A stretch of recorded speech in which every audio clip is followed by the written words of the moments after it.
Welcome to smart जीकेमा तपाईहरु सबैलाई स्वागत छ। आज 2075 साल वैशाख महिना 26 गते गोरखापत्रको ज्ञान सागरमा प्रकाशित वस्तुगत प्रश्नोत्तरहरू लिएर उपस्थित भएकी छु। र त्योभन्दा अगाडि म टङ्क केसीजी र हेमचन्द्र शर्माजीलाई धन्यवाद दिन चाहन्छु। उहाँहरूको हरेक हप्ताको मेहनतले गर्दा हामीलाई धेरै सहयोग पुगेको छ। र पहिलो प्रश्न रहेको छ, बीमा समितिले बीमा कम्पनीका प्रमुख कार्यकारी अधिकृतलाई 6 महिनाको कुलिङ पिरियडको व्यवस्था कहिलेदेखि लागू गरेको हो? विक्रम सम्वत 2075 वैशाख 23 गते। बीमा समितिले वैशाख 23 गते लागू हुने गरी बीमकको संस्थागत सुशासन सम्बन्धी निर्देशिका 2075 जारी गर्दै कुलिङ पिरियडको व्यवस्था गरेको हो। त्यस्तै प्रमुख कार्यकारी अधिकृतले कम्पनी सचिवका रूपमा समेत काम गर्न नपाउने व्यवस्था गरिएको छ। दोस्रो प्रश्न रहेछ, यातायात क्षेत्रमा रहेको सिन्डिकेट तोड्ने सम्बन्धमा सरकार र यातायात व्यवसायी बीच कहिले सहमति भएको हो? विक्रम सम्वत 2075 वैशाख 23 गते। त्यस्तै कृषि भूमि व्यवस्था र सहकारी मन्त्रालयले 58 बुँदे मार्गचित्र कहिले सार्वजनिक गरेको हो? विक्रम सम्वत 2075 वैशाख 23 गते। सबै नेपालीको प्रण कृषिमा आधुनिकीकरण, समाजवादको आधार, घर घरमा रोजगार भन्ने नाराका साथ सार्वजनिक सो मार्गचित्रमा कृषि भूमि व्यवस्था र सहकारी क्षेत्रको व्यवस्थापन तथा विस्तारसहित कृषिजन्य उपजमा आत्मनिर्भर बन्ने कार्ययोजना तय गरिएको छ। साथै कृषि क्षेत्रलाई प्रवर्धन गरेर रोजगारी सिर्जना गर्ने, कृषिजन्य उपजमा आत्मनिर्भर बनाउने र त्यसको केही समयपछि निर्यात गर्न सक्ने अवस्था तयार गरिने लगायतका विषय मार्गचित्रमा समेटिएको छ। मार्गचित्रमा आगामी 3 वर्षभित्र कृषिजन्य उपजहरू जस्तै आलु, प्याज, खोर्सानी लगायतका हरियो तरकारी विदेशबाट आयात गर्न नपर्ने वातावरण सिर्जना गरिने उल्लेख छ। आगामी 2 वर्षभित्र उत्पादन र स्रोतको आधारमा किसानको वर्गीकरण गरेर किसान परिचय पत्र वितरण गर्ने तथा वर्गीकृत न्यून आय भएका तथा सीमान्तकृत किसानलाई लक्षित योगदानमा आधारित किसान पेन्सन योजना लागू गर्ने, भूमि नीति र भू उपयोग ऐन तर्जुमा गरी आगामी 6 महिनाभित्र कृषियोग्य जमिनलाई व्यावसायिक प्लटिङ र बाँझो राख्न नपाउने व्यवस्था कार्यान्वयनमा ल्याउने व्यवस्था गरिएको छ।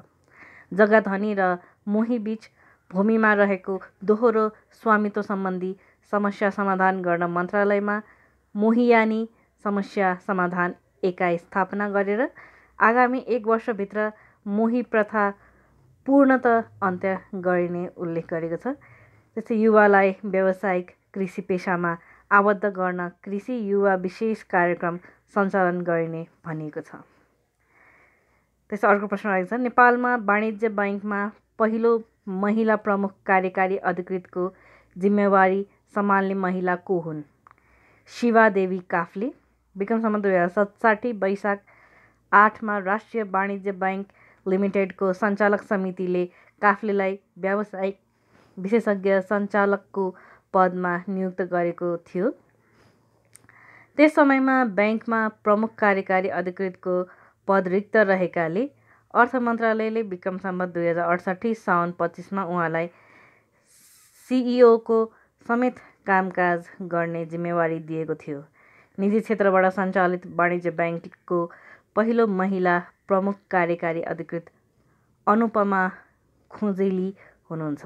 उहाँले विक्रम सम्वत 2075 वैशाख 2 गतेदेखि मेगा बैङ्कको प्रमुख कार्यकारी अधिकृतको पद सम्हाल्नु भएको हो। त्यसै अर्को प्रश्न रहेछ, रुसी राष्ट्रपति भ्लादिमिर पुटिनले राष्ट्रपतिका रूपमा चौथो कार्यकालका लागि कहिले शपथ लिएका हुन्? सन् 2018 मे 7 मा। त्यसै छैटौँ प्रश्न रहेछ, प्रवृत्तिगत कमजोरी बिस्तारै चरित्रगत कमजोरीमा बदलिन्छ भन्ने विचारक को हुन्? Albert Einstein. सातौँ प्रश्न रहेछ, जतिसुकै अँध्यारो क्षणमा पनि माया र विश्वास सम्भव छ भन्ने भनाइ कसको हो? जर्ज चकिरिस, अमेरिकी अभिनेता हुन् उनी। त्यसै अर्को प्रश्न रहेछ, RMAI फ्लेम अवार्ड्स 2018 र फ्लेम लिडरसिप अवार्ड्सबाट सम्मानित हुने कम्पनी कुन हो? रियल स्कुल अफ नेपाल हो। त्यसै सन् 2017मा विश्वकै व्यस्त अन्तर्राष्ट्रिय हवाई रुट कुन हो? सिङ्गापुर क्वालालम्पुर रुट हो। ओएजी एभिएसनका अनुसार चालु वर्ष सन् 2018को फेब्रुअरीसम्मको वार्षिक अवधिमा विमानले 30,537 पटक ओहोर दोहोर गरेका, तर यात्रु सङ्ख्याका आधारमा भने सबैभन्दा धेरै यात्रु आवत जावत गर्ने रुटमा हङकङ ताइपेई रुट रहेको छ। सो रुटबाट उल्लेखित अवधिमा 65 लाख यात्रुले यात्रा गरेका छन्। त्यसै अर्को प्रश्न रहेछ, संयुक्त अरब इमिरेट्स UAE ले औपचारिक रूपमा काठमाडौँमा आफ्नो राजदूतावास कहिले स्थापना गर्यो? विक्रम 2073 वैशाख 28 गते, सन् 2016 मे 10 तारिकमा। हाल UAE मा 2 लाखको हाराहारीमा नेपालीहरू विविध क्षेत्रमा कार्यरत छन्। UAE ले यसअघि भारतको नयाँ दिल्ली स्थित दूतावासबाट नेपाल सम्बन्धी काम हेर्ने गर्थ्यो। नेपाल र UAE बीच सन् 1977 जनवरी 22मा दौत्य सम्बन्ध कायम भएको थियो। 11औं प्रश्न रहेछ, अन्तर्राष्ट्रिय नर्सिङ दिवस कहिले मनाइन्छ? मे 12 दिन मनाइन्छ अन्तर्राष्ट्रिय नर्सिङ दिवस।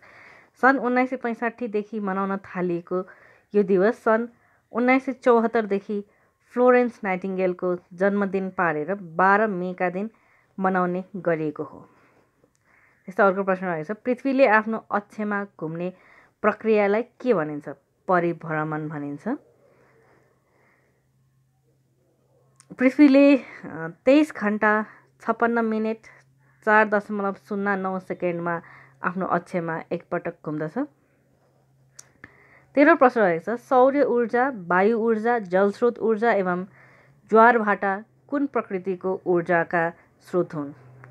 नवीकरणीय ऊर्जाका स्रोत हुन्।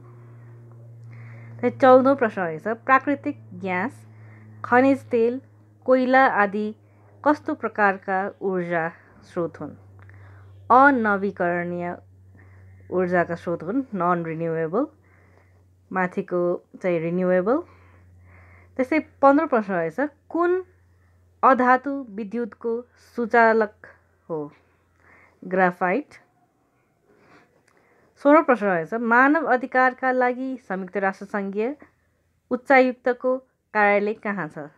जेनेभा, स्विजरल्यान्डको जेनेभामा छ। 17औं प्रश्न रहेछ, ग्रीष्म ऋतुमा समुद्रबाट जमिनतर्फ र हिउँद ऋतुमा जमिनबाट समुद्रतर्फ बहने वायु कुन हो? मनसुनी वायु।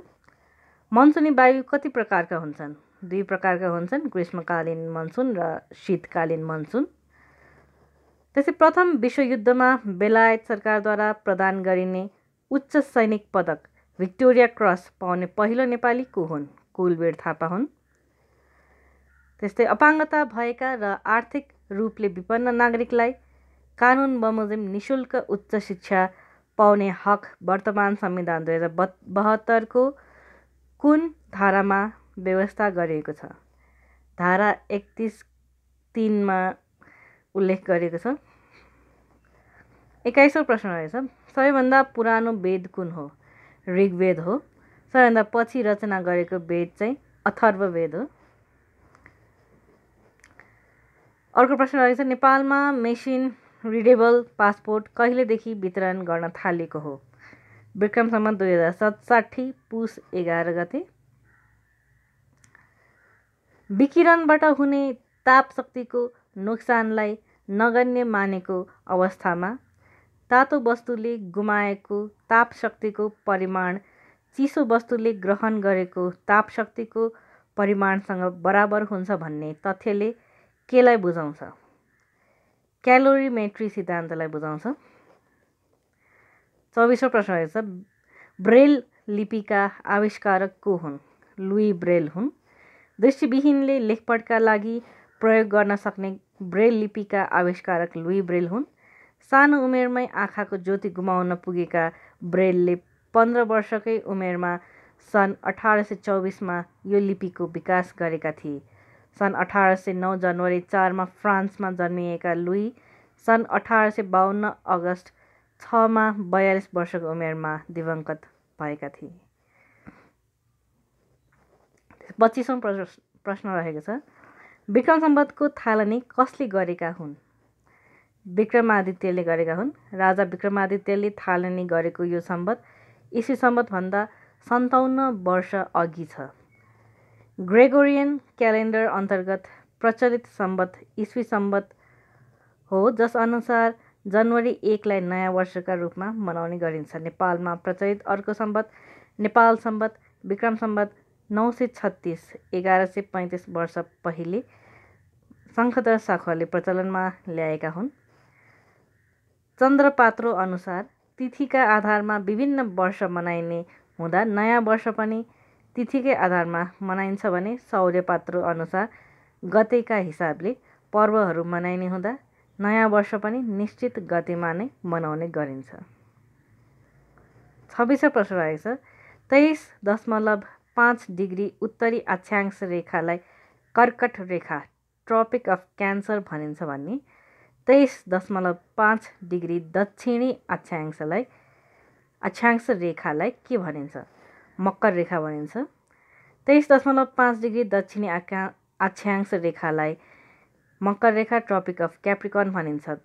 66.5 डिग्री उत्तरी अक्षांशलाई सुमेरु वृत्त आर्कटिक सर्कल भनिन्छ र 66.5 डिग्री दक्षिणी अक्षांशलाई कुमेरु वृत्त एन्टार्क्टिक सर्कल भनिन्छ। 27औं प्रश्न रहेछ, हालै मस्कोमा सम्पन्न भिडियो आर्ट फेस्टिभलमा नाउ एन्ड आफ्टर विधा अन्तर्गत अवार्ड प्राप्त गर्ने नेपाली सर्ट फिल्म कुन हो? अनन्त यात्रा।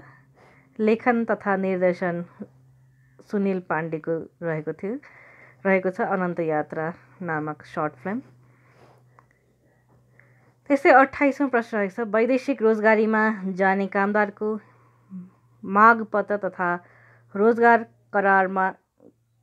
करारनामा प्रमाणीकरण सम्बन्धमा के व्यवस्था रहेको छ? सम्बन्धित देशको नेपाली दूतावास तथा नियोगबाट मात्र हुने व्यवस्था रहेको छ।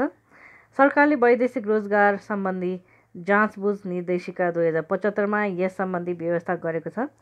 यस सम्बन्धित रोजगारदाता मुलुकमा रहेको नेपाली दूतावासमा आधिकारिक जाँचबुझ भएर मात्र वैदेशिक रोजगार विभागमा माग पेश गर्न सकिनेछ।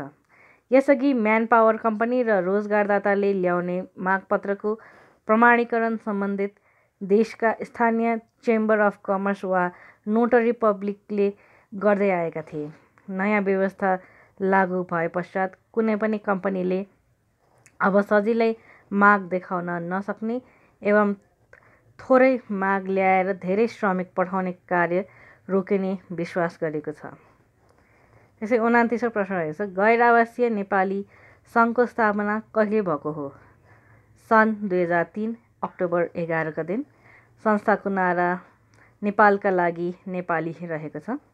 त्यसै आजको 30औं र अन्तिम प्रश्न रहेको छ, विश्व रेड क्रस दिवस कहिले मनाइन्छ? मे 8 का दिन मनाइन्छ विश्व रेड क्रस दिवस। यसका साथै म भिडियो यहीँ टुङ्ग्याउन चाहन्छु। तपाईँहरू लाइक, सब्सक्राइब, कमेन्ट र प्लास्टिकको प्रयोगमा कमी गर्दै जानुहोला। धन्यवाद।